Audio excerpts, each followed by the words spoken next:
دنیا میں کہیں ایسا نہیں ہوتا کہ کوئی شخص تا حیات نااہل ہو جائے۔ ایسا فیصلہ کیوں کیا گیا؟ نون لیگی رہنما اعظم نذیر تارڑ کا سینٹ میں اظہار خیال۔ کہا قانون بنانا پارلیمنٹ کا اختیار ہے، مثبت قانون سازی کا فائدہ سب کو ہونا چاہیے۔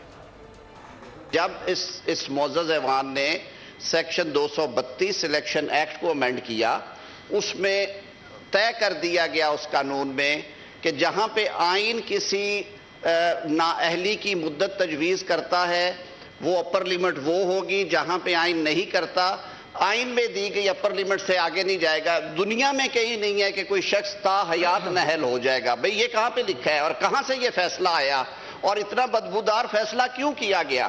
ان وجوہات پہ بھی جائے۔ میرے خیال میں جو مثبت قانون سازی ہوتی ہے جس کا بھلا فائدہ یہ ہمارا اختیار ہے اور یہ ہماری اختیار رہے گا۔ سٹینڈنگ کمیٹی کو گیا ہے، کل کو ہاؤس میں آئے گا، ہاؤس جب تک اسے اپروو نہیں کریں گے یہ قانون نہیں بنے گا۔ اگر آپ کو یہ ویڈیو پسند آئی ہے تو ہمارے چینل کو سبسکرائب کریں اور بیل آئیکن پر کلک کریں۔ سبسکرائب کریں اور بیل دبائیں تاکہ کوئی خبر رہ نہ جائے۔